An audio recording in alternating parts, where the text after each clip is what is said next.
নন্দীগ্রামে প্রার্থী পদে আজ মনোনয়ন জমা দেবেন শুভেন্দু। মমতাকে ফের হারানোর চ্যালেঞ্জ। 60 লক্ষ আবেদন আর অনুপ্রবেশকারী যোগ নিয়ে মমতাকে সরাসরি তোপ অমিত শাহের। মিমের সঙ্গে জোট হুমায়ুনের, ফায়দা হবে বিজেপির। সকাল 6:10 মেসেজ করে আমার ঘুম ভাঙায় তৃণমূল নেতারা, হাটে হাড়ি ভাঙলেন শুভেন্দু। বাংলাদেশে বসে ভারতে বড়সড় হামলার ছক, দিল্লি থেকে গ্রেফতার লস্কর জঙ্গি। এপ্রিলে প্রকাশ বিজেপির সংকল্পপত্র, বাংলার জন্য কি কি বড় প্রতিশ্রুতি থাকছে জানুন। এখনো কেউ যুবসাথী পাননি, কেন, কবে পাবেন, কি হবে বড় ঘোষণা মমতার। ইস্তফা দিয়ে অধীরকে জেতানোর ইঙ্গিত হুমায়ুনের, 26-এর ভোটের আগে নয়া রাজনৈতিক নাটক। শান্তনুকে আবার কাছে টেনে নিল তৃণমূল, ঘোষণা করলেন সেই জয়প্রকাশই। আবার বজ্রবিদ্যুৎ সহ ঝড় বৃষ্টি, হতে পারে শিলাবৃষ্টিও। আগামী কয়েকদিন কবে, কোথায়, কেমন থাকবে আবহাওয়া। ভোটের আগে ঝাড়গ্রামে শক্তি বাড়ল বিজেপি, বাঁশ কেটে রাখতে বললেন দিলীপ। বন্ধ করা হোক মমতার প্রচার, কমিশনের দিল্লি অফিসে গিয়ে দাবি বিজেপি। তৃণমূল বলছে ভয় পেয়েই ওরা এসব করছে। 2000 টাকা পাবেন মহিলারা, ফ্রিজ কিনতে 8000 টাকার কুপন, ইস্তেহার প্রকাশ। রাস্তা তৈরি নিয়ে বিবাদ, কাকার হাতে খুন ভাইপো। আলু ও পেঁয়াজের মালা পরে প্রচার শুরু পূর্বস্থলী দক্ষিণে কংগ্রেস প্রার্থীর। এমন সিদ্ধান্তের পিছনে কি কারণ জানালেন নিজেই। বিধায়ক পদ থেকে ইস্তফা, বহরমপুরে অধীর জিতুক চাইছেন হুমায়ুন। টার্গেট লক্ষ্য পদযুগল, প্রচারে 15,000 মানুষের পায়ে হাত দিয়ে প্রণাম তৃণমূল প্রার্থীর। কুয়েতের জল শোধনাগারে ইরানে হামলায় মৃত্যু ভারতীয়র, এখনো পর্যন্ত যুদ্ধের বলি 8।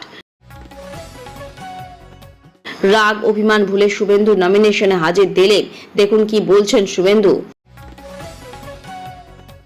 এসআইআর এর জেরে ভবানীপুরে এবার বিজেপি জিতবে, মনোনয়ন পেশের পরই বিতর্কিত দাবি শুভেন্দুর। এতক্ষণ শুনছিলেন সংবাদ শিরোনাম, এবার আসছে বিস্তারিত খবরে। ভিডিওটি ভালো লাগলে লাইক করুন এবং আমাদের ইউটিউব চ্যানেলটি সাবস্ক্রাইব করুন। নন্দীগ্রামে প্রার্থী পদে আজ মনোনয়ন জমা দেবেন শুভেন্দু, মমতাকে ফের হামলার চ্যালেঞ্জ। আজ প্রকাশিত হতে পারে প্রথম দফা ভোটের বিজ্ঞপ্তি। আর আজ হলদিয়া মহকুমা শাসকের দফতরে মনোনয়ন জমা দেবেন শুভেন্দু অধিকারী। সঙ্গে থাকবেন হলদিয়া এবং মহিষাদলে বিজেপি প্রার্থীরা। তার আগে নন্দীগ্রামের রেয়াপাড়াতে পুজো দিলেন নন্দীগ্রামে বিজেপি প্রার্থী। চলছে হলদিয়ার কদমতলায় বিজয় সংকল্প সভা। সভা শেষে পর মিছিল করে মনোনয়ন জমা দিতে যাবেন শুভেন্দু অধিকারী। হলদিয়া সভা থেকে মমতা বন্দ্যোপাধ্যায়। পশ্চিমবঙ্গে ভোটের নির্ঘণ্ট আগেই ঘোষণা হয়েছে 23 এপ্রিল প্রথম দফার ভোট। সোমবার প্রকাশিত হতে চলেছে প্রথম দফা ভোটের বিজ্ঞপ্তি। প্রথম দফার মনোনয়ন জমা দেওয়ার শেষ তারিখ 6 এপ্রিল। প্রথম দফায় 152 আসনের মধ্যে অন্যতম নজর কাড়া কেন্দ্র নন্দীগ্রাম। সূত্রে খবর, সোমবার ওই কেন্দ্রে বিজেপি প্রার্থী হিসেবে হলদিয়া মহকুমা শাসকের দফতরে মনোনয়ন জমা দেবেন বিরোধী দলনেতা শুভেন্দু অধিকারী। বিজেপির রাজ্য সভাপতি শ্রমিক ভট্টাচার্য বলেন, আগামীকাল হলদিয়া বেলা 12টার সময় নন্দীগ্রামের জন্য মনোনয়ন দাখিল করবেন শুভেন্দু অধিকারী। মনোনয়ন দাখিল করার সময় কেন্দ্রীয় মন্ত্রী ধর্মেন্দ্র প্রধান, ভারতীয় জনতা পার্টি প্রাক্তন সাংসদ এবং খড়গপুরে নির্বাচনের প্রার্থী দিলীপ ঘোষ উপস্থিত থাকবেন। নন্দীগ্রামে বিজেপি প্রার্থী শুভেন্দু অধিকারী বলেন, নন্দীগ্রামে মার্জিন বাড়িয়ে ভবানীপুরে হারাতে হবে। ওর দাঁত নখ সব বের করে সেটা মানুষ দেখতে পাবে।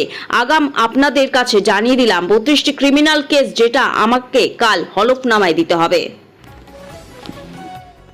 বিধায়ক পদ থেকে ইস্তফা, বহরমপুরে অধীর জিতুক চাইছেন হুমায়ুন। কংগ্রেসের তরফে অধীর চৌধুরী বহরমপুর কেন্দ্রে প্রার্থী হয়েছেন। অধীর চৌধুরী এবার ভোটে জিতুক, এমনই চাইছেন হুমায়ুন কবির। শুধু তাই নয়, অধীরকে জেতাতে সাহায্যও করা হবে, এমনই ইঙ্গিত দিয়েছেন তিনি। শনিবার বিধায়ক পদ থেকে ইস্তফা দিলেন হুমায়ুন কবির। বিধানসভায় গিয়ে এদিন তিনি পদত্যাগ করলেন। আরও বেশি কয়েকটি আসনে তার দল প্রার্থী দেবে, এ কথাও জানানো হয়েছে। তৃণমূল কংগ্রেস ছেড়ে হুমায়ুন কবির নিজের দল তৈরি করেছেন। মুর্শিদাবাদে বেলডাঙ্গায় বাবরি মসজিদ তৈরির ডাক দিয়েছিলেন, সেই কাজ শুরুও হয়েছে। হুমায়ুনের দল আম জনতা উন্নয়ন পার্টি মঙ্গলবার ইস্তেহার প্রকাশ করবে, সেই কথাও জানিয়েছেন। এবার বিধানসভা নির্বাচনে 182টি আসনে প্রার্থী দেওয়ার কথা ঘোষণা হয়েছিল। ইতিমধ্যে বহু আসনে প্রার্থীও ঘোষণা হয়েছিল। আসাদুদ্দিন ওয়াইসির দল মিমের সঙ্গে জোট বেঁধে এবার বিধানসভায় তার দল লড়াই করবে বলে জানিয়েছেন হুমায়ুন। মিম প্রধানকে পাশে নিয়ে কলকাতায় সাংবাদিক বৈঠকও করেছেন তিনি। এদিন হুমায়ুন বলেন, 182টি আসনে প্রার্থী দেব বলেছিলাম, কিন্তু ডিমান্ড বেশি হওয়ায় 193 আসনে দিয়েছি। আরও 7 থেকে 10টি আসনে প্রার্থী দেব। যা মঙ্গলবার ঘোষণা হবে। তিনি আরও বলেন আমাদের দলে প্রতীক বাঁশি, ফুটবল মাঠে বাঁশি দিয়ে ম্যাচ ঠিক করেন, আমিও 4 তারিখ তাই করব, আমরাই বাঁশি বাজিয়ে ঠিক করব।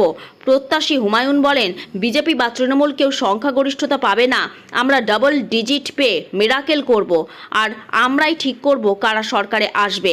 অধীর চৌধুরী বহরমপুর কেন্দ্র থেকে জিতুক, এমনটাই চাইছেন হুমায়ুন। এপ্রিলে প্রকাশ বিজেপি সংকল্পপত্র, বাংলার জন্য কি বড় প্রতিশ্রুতি থাকছে জানুন। এবারের পশ্চিমবঙ্গ বিধানসভা নির্বাচনকে সামনে রেখে এপ্রিলের শুরুতেই নিজেদের ইস্তেহার বা সংকল্পপত্র প্রকাশ করতে চলেছে বিজেপি। ভোটের আগে এই সংকল্পপত্র খুবই গুরুত্বপূর্ণ, কারণ এতে বোঝা যাবে ক্ষমতায় এলে তারা রাজ্যের জন্য কি করতে চায়।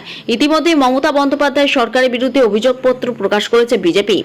এবার সেই অভিযোগের সমাধান কিভাবে করবে সেটাই বিস্তারিতভাবে জানানো হবে এই ইস্তেহারে।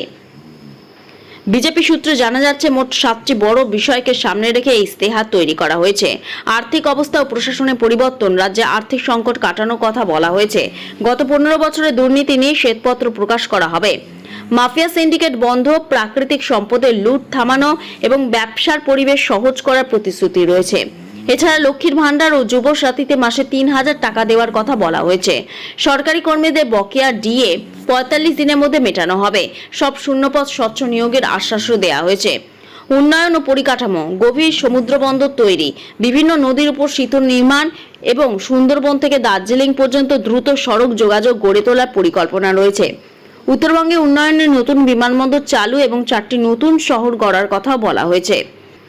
রাজ্যের মানুষকে যাতে কাজের জন্য বাইরে যেতে বাধ্য না হতে হয়, সেই লক্ষ্যে নতুন শিল্প ও কাজের সুযোগ তৈরি করার কথা বলা হয়েছে। বন্যা নিয়ন্ত্রণ, সীমান্ত এলাকায় বাজার তৈরি এবং কৃষকদের জন্য বীজ, সার সহজলভ্য করার প্রতিশ্রুতি রয়েছে। এছাড়া ন্যূনতম সহায়ক মূল্য নিশ্চিত করা, আলু চাষিদের সাহায্য, মৎস্য, পশুপালন ও রেশম শিল্পে উন্নয়নে জোর দেওয়া হয়েছে। সিঙ্গুরে শিল্প পার্ক তৈরি, 4টে বড় শিল্পাঞ্চল গড়ে তোলা এবং পুরনো শিল্প এলাকা ফের সচল করার পরিকল্পনা রয়েছে। চা ও পাট শিল্পে উন্নয়ন, প্রতিরক্ষা শিল্পে বিনিয়োগ এবং পরিবহন ব্যবস্থায় উন্নতির কথা বলা হয়েছে। এছাড়া মহিলা ও ছাত্রছাত্রীদের জন্য বিনামূল্যে বাস পরিষেবার কথাও উল্লেখ রয়েছে। জাতীয় শিক্ষানীতি 2020 চালু করা, স্কুল কলেজে শূন্যপদ পূরণ এবং শিক্ষা ব্যবস্থার উন্নতি প্রতিশ্রুতি রয়েছে। উত্তরবঙ্গে আইআইটি, আইআইএম তৈরি এবং আরও একটি কেন্দ্রীয় বিশ্ববিদ্যালয় গড়ার পরিকল্পনা রয়েছে।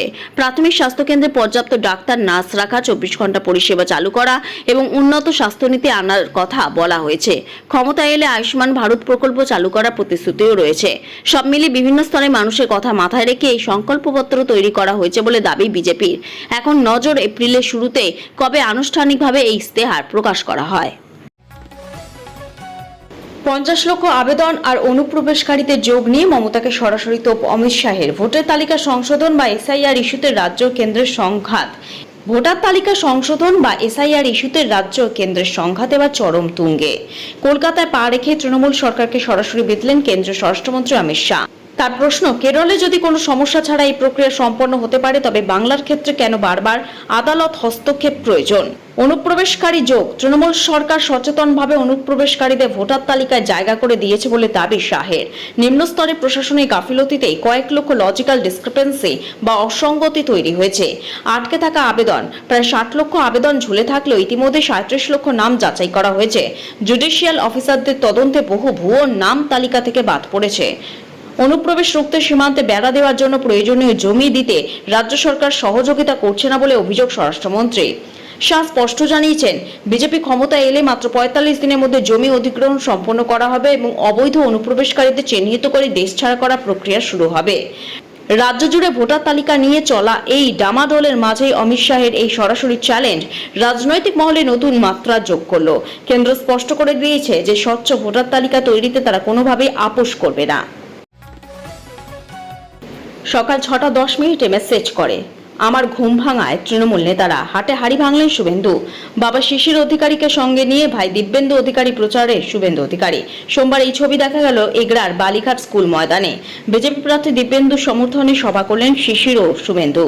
আর সেই সভা থেকে শুভেন্দু দাবি করলেন তৃণমূলের লোকেরাই এবার তৃণমূল প্রার্থীকে হারাতে প্রস্তুত। একই সঙ্গে এদিন তিনি বলেন, সকালে এগরায় তৃণমূলের নেতাদের মেসেজ পেয়ে ঘুম ভাঙে তার। এগরায় বিজেপির জয়ের সম্ভাবনা নিয়ে শুভেন্দু বলেন, লোকসভায় এগরা আসনে আমাদের লিড রয়েছে, সেটা দ্বিগুণ হয়ে যাবে। তরুণ মাইতিকে তৃণমূলের লোকেরাই ভোট দেবেন না। আমার তো ঘুম ভাঙা এগরা তৃণমূলের নেতারা সকাল 6:10 মেসেজ করেন মোবাইল ভর্তি, নামগুলো 4 তারিখের পর বলবো, আমায় বলেন আর একটু জোর দিন। আমি যখন তাকে জিজ্ঞাসা করি কি হবে, তখন বলেন পানি পারুলে 3000 মাইনাস করব। এ কথা বলে নিজের মোবাইল দেখালেন তিনি। এগরা পৌরসভার চেয়ারম্যান স্বপন নায়ককে কেন্দ্র করে তৃণমূলের অন্তর্দ্বন্দ্ব নিয়ে শুভেন্দু বলেন, স্বপন নায়কের সঙ্গে আমার রাজনৈতিক বিরোধিতা রয়েছে, কিন্তু তার বিরুদ্ধে যেভাবে পুলিশকে ব্যবহার করা হয়েছে এগরার মানুষ ভালোভাবে নেয়নি।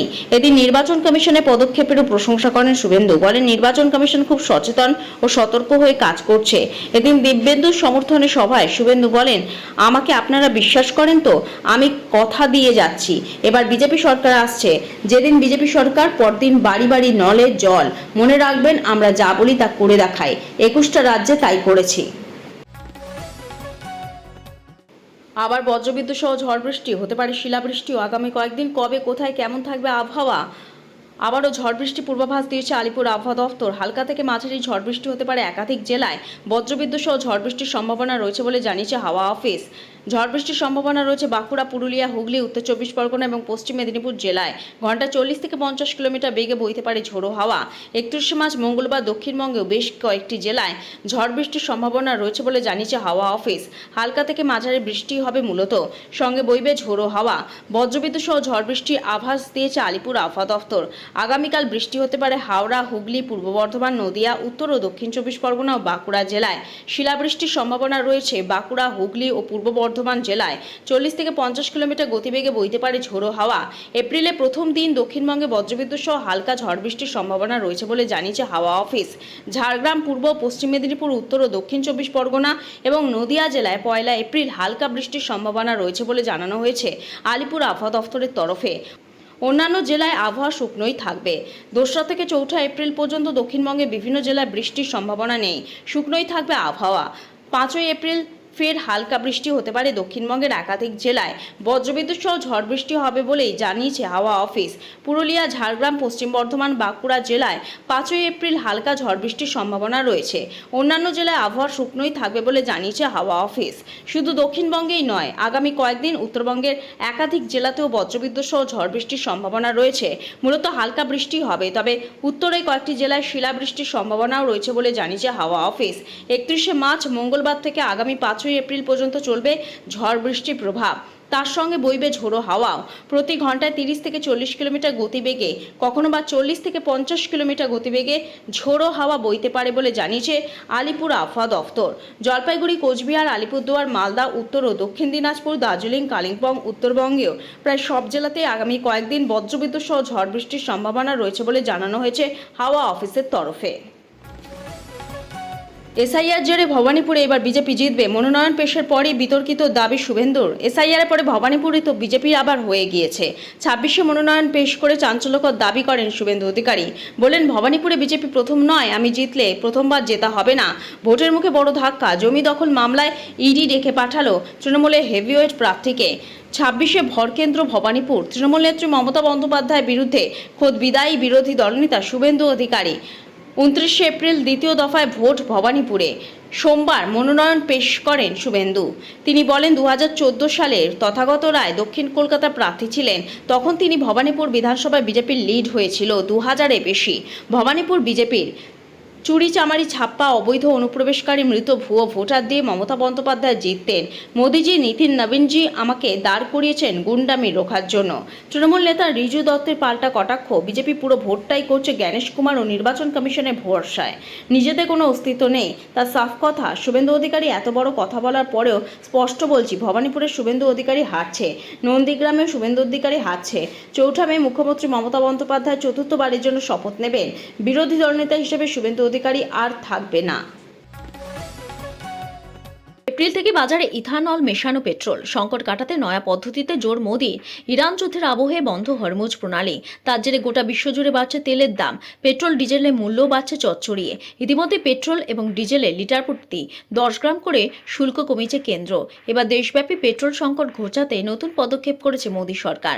আগামী মাস থেকে ইথানল মেশানো পেট্রোল প্রত্যেক রাজ্যে সরবরাহ করতে হবে, এই মর্মে পেট্রোল সংস্থাগুলিকে নির্দেশিকা দেওয়া হয়েছে। নয়ডা আন্তর্জাতিক বিমানবন্দরে উদ্বোধনে গিয়ে প্রধানমন্ত্রী নরেন্দ্র মোদী বলেন, পেট্রোলের সঙ্গে ইথানল মেশানোর ফলে দেশের বহু সাশ্রয় হয়েছে। প্রায় 1 বছর ধরে ইথানল মিশ্রিত পেট্রোল উৎপাদন হচ্ছে দেশে। পেট্রোলের সঙ্গে 20% ইথানল মেশানো হচ্ছে। আগামী 4 বছরের মধ্যে সেটা 30% নিয়ে যাওয়ার পরিকল্পনা রয়েছে। দেশজুড়ে পেট্রোল সংকটের মধ্যে কেন্দ্রের তরফে তেল বিক্রেতা সংস্থাগুলিকে নির্দেশ দেওয়া হয়েছে, 1 এপ্রিল থেকে ইথানল মিশ্রিত পেট্রোল সরবরাহ করতে হবে দেশের প্রত্যেক রাজ্য এবং কেন্দ্রশাসিত অঞ্চলে। প্রধানমন্ত্রীর কথা, ইরান যুদ্ধের ফলে যাবতীয় চ্যালেঞ্জ মোকাবিলা করছে ভারত। আমজনতা যেন জ্বালানি সংকটে না পড়েন সেটা নিশ্চিত করা হচ্ছে। ইতিমধ্যে কেন্দ্র জানিয়ে দিয়েছে 7 দিন প্রত্যেক দেশবাসীর জন্য পর্যাপ্ত জ্বালানি মজুত রয়েছে। তারপরে জ্বালানি ভাণ্ডার পূর্ণ রাখতে নানা বিকল্পের ব্যবস্থাও করা হয়েছে। দেশজুড়ে জ্বালানি সংকটে যে খবর ছড়াচ্ছে সেটা ইচ্ছাকৃতভাবে ছড়ানো হচ্ছে, যদিও বাস্তব খানিকটা আলাদা। এখনও ঘরে ঘরে এলপিজি সরবরাহ নিয়মিত হয়নি। পেট্রোল পাম্পে লম্বা লাইন পড়ছে জ্বালানি সংগ্রহের জন্য। দিন দুয়েক আগে পেট্রোল ও ডিজেলের উপর আবগারি শুল্ক লিটার প্রতি 10 টাকা করে কমার কেন্দ্র। যদিও ওয়াকিবহাল মহলের বক্তব্য, এই শুল্ক হ্রাসের ফলে অধিকাংশ ভোক্তার জন্য জ্বালানির দাম কমার সম্ভাবনা কম।